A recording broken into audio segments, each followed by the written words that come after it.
Baik, bismillahirrahmanirrahim. Assalamualaikum warahmatullahi wabarakatuh. Pada pembahasan kali ini, saya akan membahas tentang bagaimana sebetulnya kedudukan sejarah sastra Indonesia ya, di antara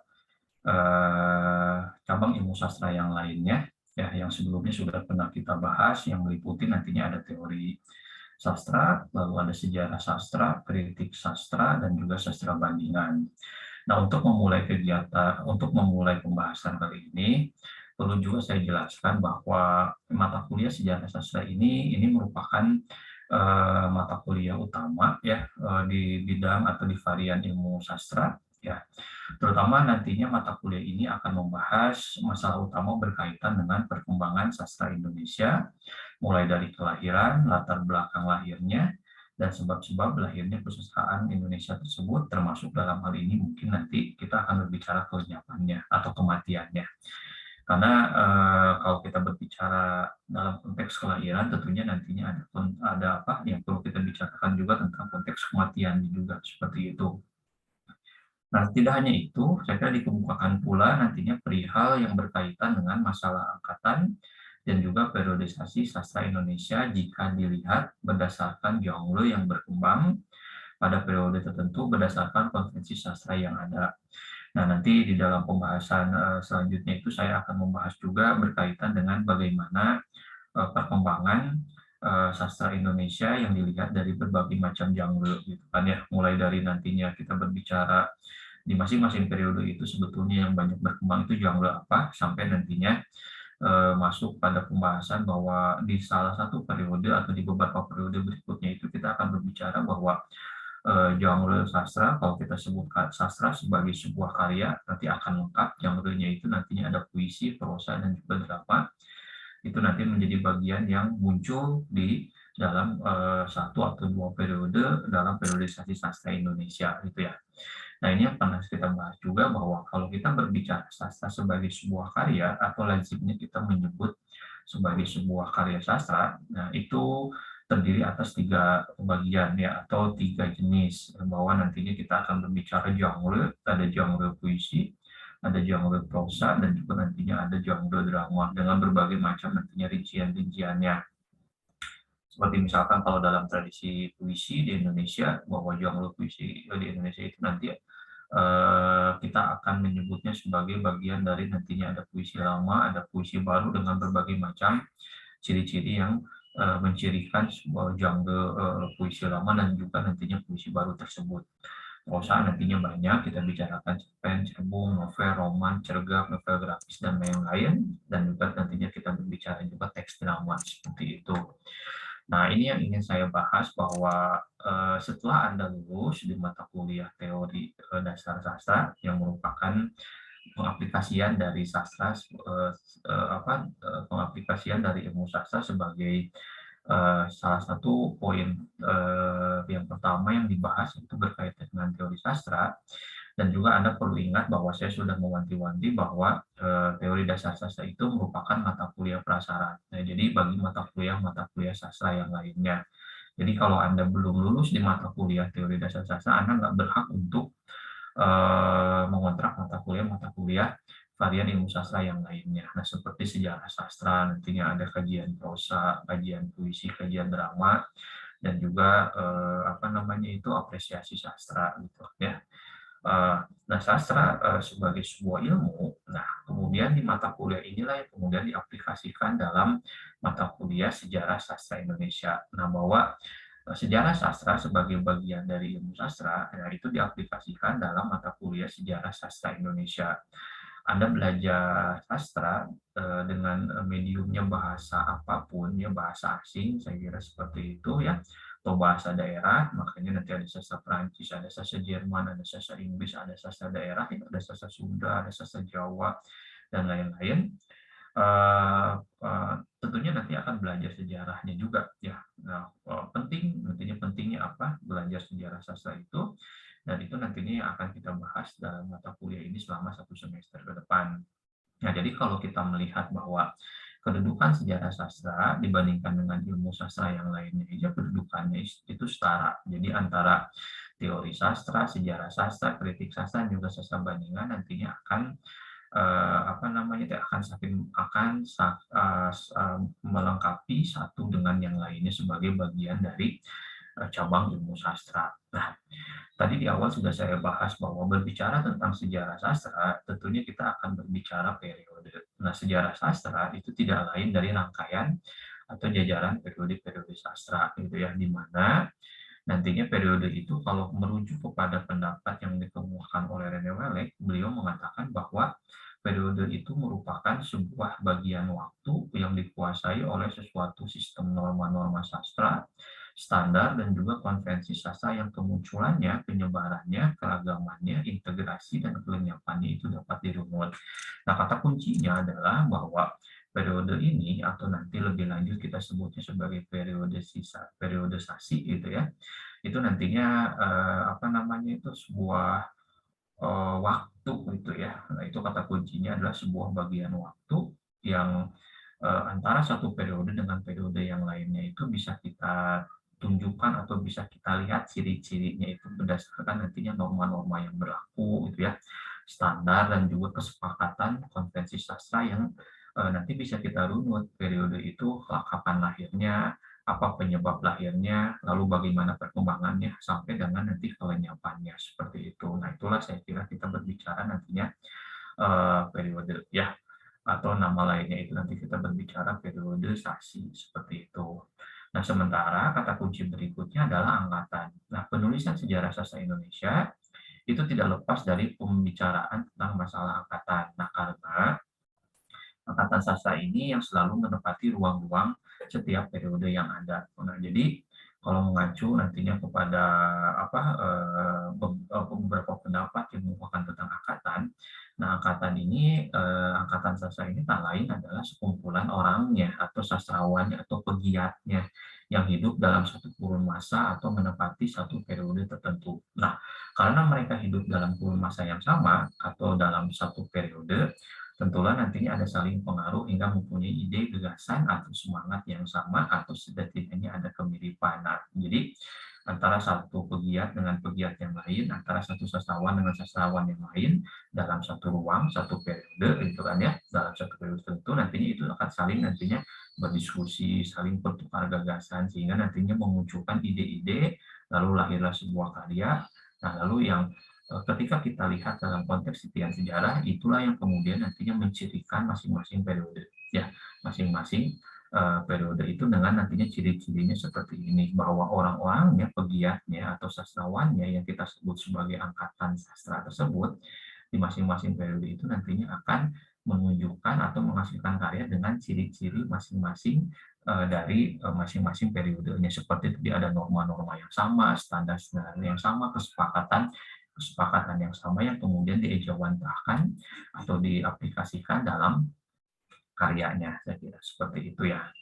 Nah, sementara itu, kalau berdasarkan nantinya beberapa dokumentator sastra bahwa fase perkembangan sastra Indonesia itu akan kita runut berdasarkan 3 pertanyaan ini. Nah, bahwa pertanyaan-pertanyaan ini nantinya akan meliputi tentunya kapan gitu kan ya yang menjadi tonggak kelahiran sastra Indonesia. Nah, pertanyaan ini itu yang nantinya akan merangkai lanjutan ya di pembahasan tentang sejarah sastra Indonesia ini. Nah, jadi ketika kita berbicara kapan lahirnya sastra Indonesia itu ya, hampir sebagian besar dokumentator sastra seperti sebutan misalkan Aib Rusidi, H.B. Yasin, Profesor Bakri Siregar, Nugroho Susanto, itu walaupun dengan berbagai macam penamaan-penamaan yang berbeda, itu nantinya hampir sebagian besar nantinya mereka mencatatnya itu dimulai dari yang disebut dengan periodisasi sastra Indonesia modern, itu dimulainya dari periode Balai Pustaka, di mana nah itu ya penyebab lahirnya sastra Indonesia tersebut ketika muncul sebuah roman Balai Pustaka berjudul Azab dan Sengsara Seorang Gadis karya Melanie Siregar. Nah, sekitar 1919 dan 1920.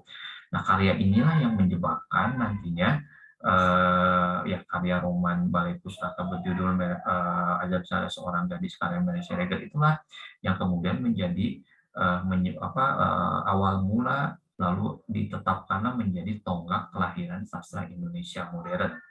Nah, dari situ kemudian berlanjut dimulai dari periode Balai Pustaka, lalu periode-periode berikutnya dari Pujangga Baru 45, 66 atau 50, 60 atau 66, lalu berujung pada akhirnya itu 70, 80-an sampai dengan kekinian. Nah, dari situlah kemudian kita berbicara bahwa selalu nantinya dalam catatan sejarah sastra itu disebutkannya sebagai periode sastra Indonesia modern. Nah, kata modern itulah yang kemudian nantinya menimbulkan pertanyaan. Nah, sebetulnya apa yang dimaksud dengan sastra Indonesia modern, gitu kan ya? Apakah karya sastra yang ditulis dalam bahasa Indonesia, ya, yang menggunakan mediumnya apa? Nah, jadi penanda modernisasi pada saat itu apa? Nah, salah satunya itu adalah nantinya adanya mesin cetak, gitu ya, adanya mesin cetak atau mesin cetak dibawa oleh pemerintah kolonial ke Hindia Belanda atau tepatnya ke Pulau Jawa, kan titik epicentrumnya itu ada di Jawa, itu kan ya, sehingga nantinya ada penerbitan dan juga masing-masing karya yang dihasilkan oleh penerbit-penerbit itu nantinya bisa disebarluaskan, bisa digandakan, bisa diperbanyak, lalu bisa disebarluaskan, dan bentuknya juga dalam bentuk yang nantinya relatif pembaruan dalam bentuk roman, dalam bentuk novel, dan lain-lain. Nah, inilah saya kira fase-fase perkembangan sastra Indonesia dalam konteks secara historisnya. Jadi kalau ada pertanyaan kapan sastra Indonesia itu lahir dan apa menyebabkannya, apa yang menyebabkan karya tersebut, apa sastra Indonesia itu lahir, Anda sudah tahu jawabannya ya, sedikit-sedikit mulai dari apa yang sudah saya jelaskan tadi. Nah, sejarah sastra Indonesia, nah kita harus melihat juga bahwa fase sejarah sastra Indonesia itu yang nantinya akan coba kita bahas dalam mata kuliah ini nih, nanti ada 3 poin. Ya, saya mencoba memperluas kawasan pembahasan tentang sejarah sastra Indonesia itu tidak hanya dimulai dari fase atau periode sastra Indonesia modern. Coba kita tarik dulu mundur, gitu kan ya, di mana nantinya kalau saya bahasanya itu menyebutnya dengan istilah prasastra Indonesia modern yang akan kita mulai dari pertengahan abad 19 dan juga nantinya sampai dengan fase di mana tercatatlah atau tersebutlah periode sastra Indonesia modern. Ya, kenapa seperti itu? Karena kalau kita berbicara dalam konteks historis, gitu kan ya.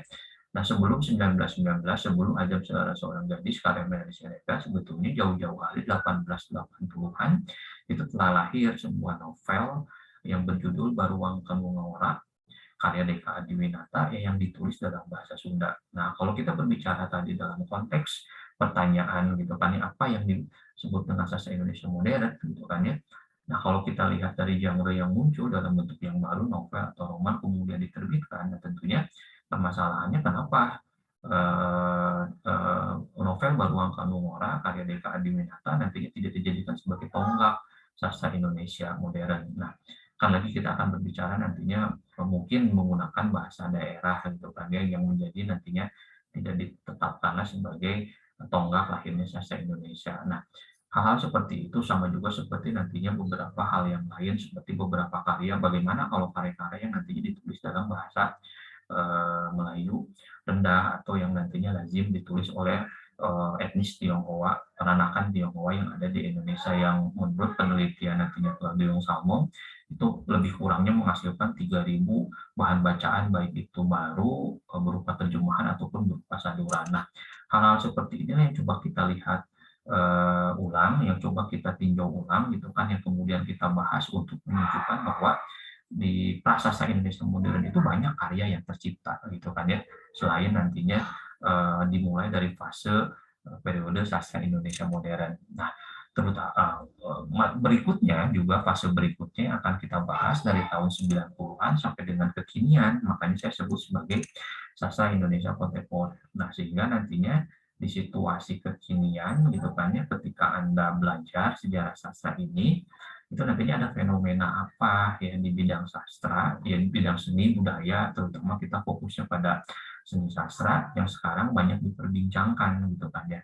Karena berdasarkan pengalaman saya mengajar mata kuliah ini, gitu kan ya, masing-masing angkatan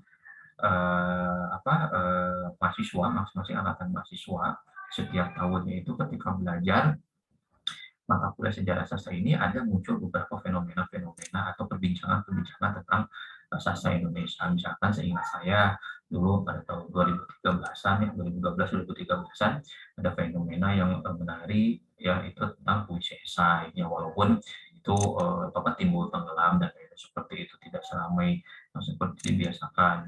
Atau di beberapa tahun selanjutnya nantinya ada fenomena misalkan banyak perbincangan-perbincangan atau seminar-seminar sastra yang sifatnya internasional, kemudian misalkan kita mengenal ada Asian Literary Festival gitu kan ya nantinya, dan yang lain-lain lah saya kira seperti itu, termasuk mungkin kalau kalau kita berbicara era kekinian gitu ya, dengan banyaknya kita masuk kepada revolusi industri 4.0 gitu kan ya, lalu bagaimana nantinya internet itu akan masuk kepada sendi-sendi kehidupan kita gitu kan ya, bagaimana nantinya kita punya perangkat untuk mengakses berbagai macam literasi digital, kemudian muncullah cyber sastra gitu kan ya, muncullah nantinya berbagai macam peluang-peluang orang untuk bisa menghadirkan karya sastranya di luar nantinya penerbitan-penerbitan yang mainstream, seperti misalkan sekarang ada Wattpad gitu kan ya, ada webtoon misalkan seperti itu ya, dan yang lain-lainnya untuk membagi atau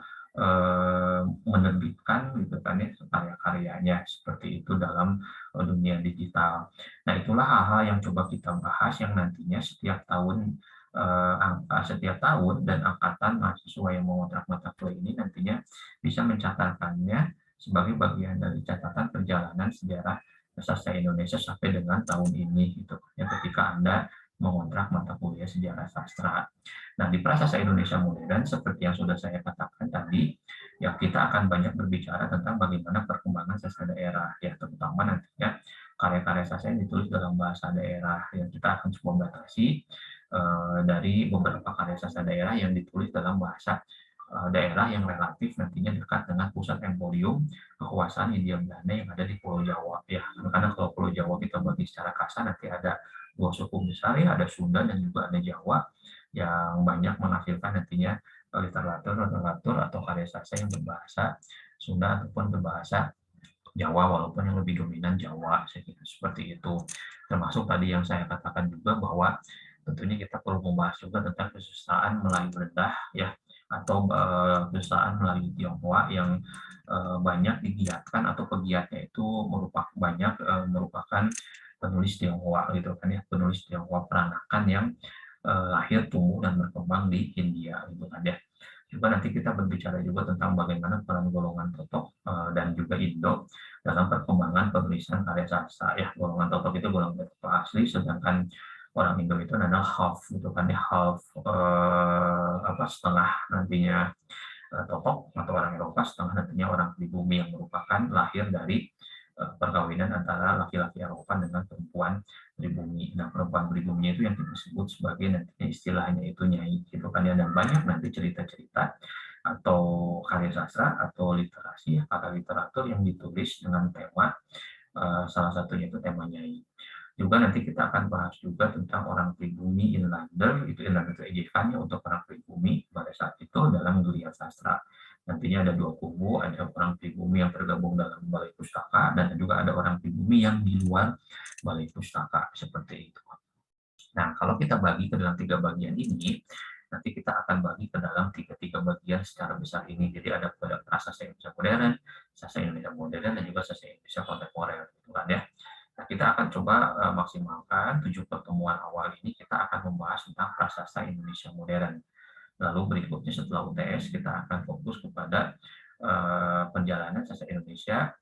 Sejarah sastra Indonesia itu dimulai dari catatan berkaitan dengan periode sastra Indonesia modern yang dimulai dari periode balai pustaka sampai dengan periode 70-80-an, lalu dilanjut dari 90-an sampai dengan kekinian dalam kerangka nantinya sastra Indonesia kontemporer. Nah, ini beberapa referensi saya kira yang saya gunakan sejauh ini ya, namun beberapa hal yang nantinya bisa Anda gunakan tidak mutlak seperti apa yang nantinya saya berikan gitu kan ya.